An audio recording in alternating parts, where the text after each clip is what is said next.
So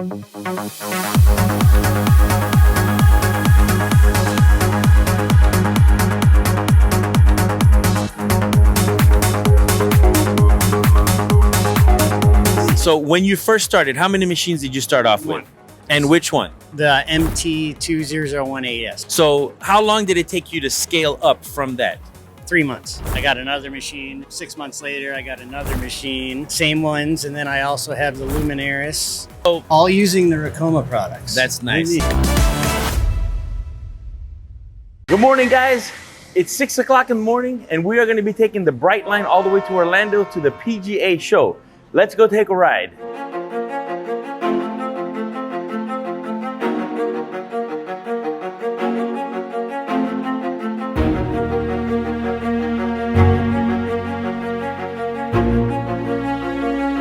Hey guys, we made it to the PGA show. We were going about 130 miles an hour on the Bright Line over here. It only took about 3.5 hours, but we're here. We're gonna go check out all the exhibits. We have to go see our friends at Ricoma booth. You know, this is our first time at the show, and already I can see so many things that we can do. There's embroidery, I see some DTF, I see DTG, it's everywhere.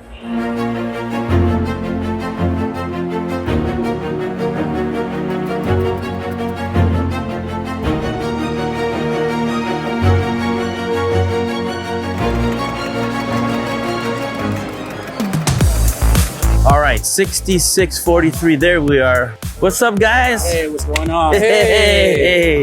Look who it is. Nice, What's man. up, brother? This is looking good. Yeah, man, good to see you here. Oh, look at all these things that we made. Right here, this was all done with the Luminaris 200 with the hard surface paper. We've got sublimation with the Luminaris 200 sublimation. We've got some cut vinyl over here. Man, look at that. That was on the MT2001. Beautiful puff hat. We've got this Kung Fu embroidered bag over here. MT2001 at work. Here we've got the MT1501 with this nice little dad cap. This is so cool. Ooh, look at this phone case. Sublimation with the Luminaris 200. White toner transfer printer with sublimation capabilities and DTF. This is cool. Oh, look at the golf bag. Check that out. This is nice. Check out the episode on this one. You can see when I made it. That was made with the Marquee 20 needle single head industrial machine. This came out great. Oh, look at these pickleball paddles. This is with our Wonder Vinyl, the Wonder Vinyl. Everybody loves Wonder Vinyl. You recognize that hat? Check it out. I kind of pimped mine out though. I got the little golf ball, the flag, the tees. I'm ready to go. Check this out. Look at this. Look at all this bling. I'm ready to go golfing. We even have coasters, DTF coasters. Oh, we got to make a new hat. This one's done.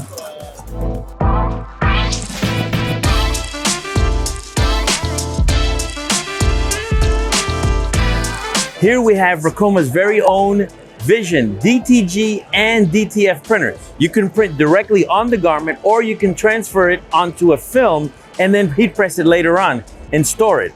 By removing the platen, you can do many different types of materials. That's okay, man. That would have been great. You should have kept on going. And if you're into making things other than shirts, all you have to do is remove the platen and you can do shoes, caps, or anything you'd like to do. It's cool. This is the Luminaris 200 white toner transfer printer DTF with sublimation capabilities. You can do many types of substrate. And right over here on the shelf, we've got all these items that we made. You can make tumblers, you can print on wood, shirts, anything you want, even aluminum. If you're gonna get the Luminaris 200 or the Vision DTG or even our Revel DTF, you're gonna need the heat press to seal it onto the shirts. And this is Ricoma's very own 16x20 heat press with auto open. So once it closes, it's gonna open all by itself. So you can walk away, get your coffee, zone out, and it's okay. It's gonna open by itself and you're not gonna burn anything. Right here we have the MT1501 with the 7S panel. It also comes in a 10S panel if you want to upgrade to the Marquee, which is a 20 needle machine. But this is one of our flagship machines, very reliable, easy to use, and it'll do anything. We just finished making that hat with it. So just like you saw the MT1501 single head embroidery machine industrial, this is our MT2001 industrial single head 20 needle embroidery machine. Did I say industrial? It is. This model comes with the 8S panel. We also have the Marquee, which comes with our new 10S touch panel, full control. Right now we're making this really nice sweater with the MT2001.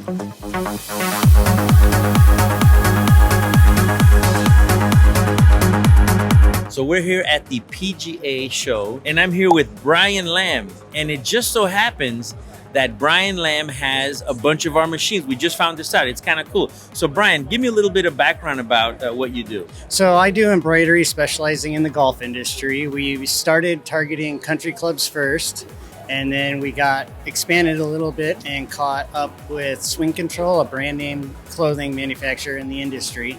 And we now do all the embroidery for Swing Control. So All using the Ricoma products. that's nice. So when you first started, how many machines did you start off with? One. And which one? The MT2018S. 8S. That's the one I have. That's the one I have. I love it. So how long did it take you to scale up from that? 3 months. I got another machine, and then 6 months later, I got another machine. Same ones, and then I also have the Luminaris. And do you have any multi-heads? No, not yet. That'll be coming later this year. We plan on ordering a 4-head, at least 1 4-head, maybe 2. That's really cool. So right now you have 3 machines? heads. Three Yeah. heads. Okay. So you went from what to what? We went from like 1 bedroom in our house, and now we're going to be in about a 20,000 square foot warehouse. So you started working in your house? Yes. All right. So you started working in your house with a single head machine, and within 3 months, you bought your second machine. Correct. And how soon after that did you buy your third machine? I say within 6 months. Within 6 months of that. Now, it's, it always surprises me how like these niches develop, So how did you have a love for golf, or what made you get into it? Like, how did it happen? A combination of, I've always played golf my whole life. I've caddied on PGA, LPGA tours. My wife was a merchandiser at a local country club, found a need for embroidery in the golf industry because their local embroiderers were backed up 3 to 6 months. Wow. So we said, what the heck, why don't we just start our own business and just target golf industry? And that's all we do. Man, like there's a lot of people that think that there's too much competition out there. So with all these embroiderers that are out there, you still found a way to get into it and be very successful at it. That's really incredible. Oh, yes. It's a niche, and we love to play the game, and we're going to run with it as long as we can and as far as we can. So for those of you watching, if you have something, whatever niche it is, whatever passion you have, get into it. You can specialize in it. Brian, you only do golf. Only do golf, but we can do other things. Right. But just to golf. show you that just with golf alone, he's able to sustain himself and his family. Correct. So Brian, when you first started this embroidery venture, did you know anything about embroidery before? Absolutely nothing.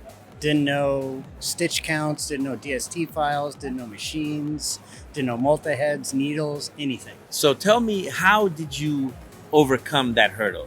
When I got the machines, Ricoma provided a service to train me on the machines and how to use them. And based on the training I got from Ricoma, I played along with the machines and just tweaked it, and it works. So since the first time you did it, have you sought additional training from Ricoma? Because you get lifetime training with Ricoma. I do touch in from time to time on some things, especially with the Chroma software. I'm not very computer efficient, but Right. I still need a little help with that. Do you So outsource any of your digitizing at all? we do outsource some of it. Yes, we do.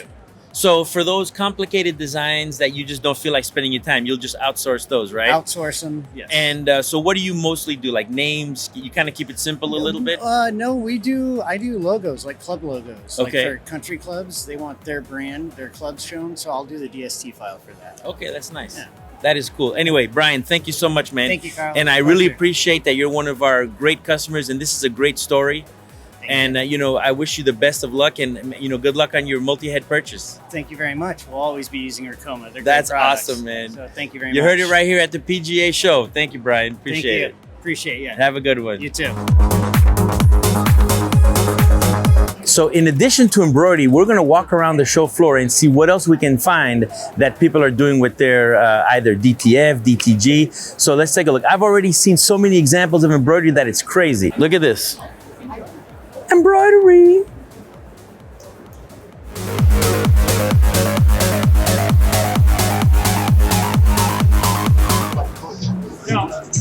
Yeah, that's a nice sweater, man. Let me see that for a second. Look at that, embroidery. Yeah, we have a booth over there. That's cool, East man. Side You Golf. got some chenille in there.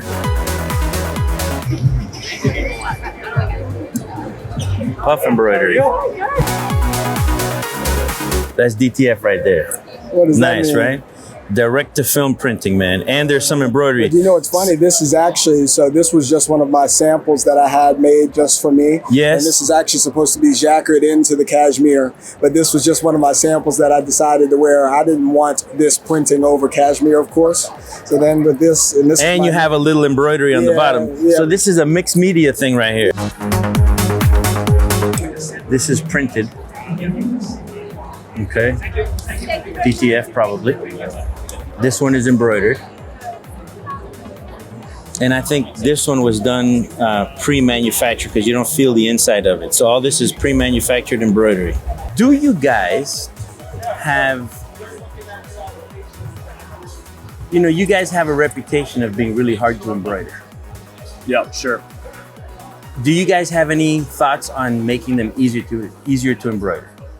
Yeah, it's really, we do a ton of embroidery on it, especially the 112 is probably the toughest. Yes. But the main reason for that is called flagging. So it's when the needle basically penetrates the machine and then it pulls the fabric up. And there's a couple ways to kind of manipulate that. A thicker needle definitely helps when we embroider in-house. We are here with Liz Farland from Director of Retail. Great horse. Great horse. Hamden, Massachusetts. Hamden, Massachusetts. All right, I got a couple trivia questions for you, okay? Oh boy. What do golfers shout to warn other golfers when they hit an errant shot? 4. No, that's wrong. What is it? 4! Let's try one more, okay? I'm So you got to get it right. You got to get it right. All right. How many holes are in a full round of golf? It's a trick question. Why? 19. Why? Gotta have a cocktail after. Okay. All right, 19. Correct answer is this right here. But we'll give it to her. Do you play golf? I don't. Wow. But I did stay at a Holiday Inn Express and I wear this really cool hat. And I see so many things that are embroidered, custom names and everything. So most of the companies embroider. Thank you. You're very welcome. You were wonderful, Liz. Thank you. Appreciate it. So as you can see, embroidery is everywhere and there's room for everyone to do it. We spoke to Brian and he told you that he started off with only embroidery. So the market is available for everybody who wants to get into it. And there are tons of people that are willing to get your products. So don't be afraid to jump right in. I've got to tell you, I'm so amazed at all the embroidery and all the items that we've seen here. This show has been incredible, incredibly enlightening, just to see all the embroidery that's out there, and there's room for more. If you like this episode, make sure you check out the one that we did at SEMA, which was an automotive show where there still was a lot of embroidery as well. So guys, the world is your oyster, and you can make all the products you want, from golf to cars, automotive, aviation, whatever it is. If you find your niche, you've got to go with it. So make sure you like, share, subscribe, and hit the notification bell so you know when we're coming up with the next great content. We'll see you at the next show.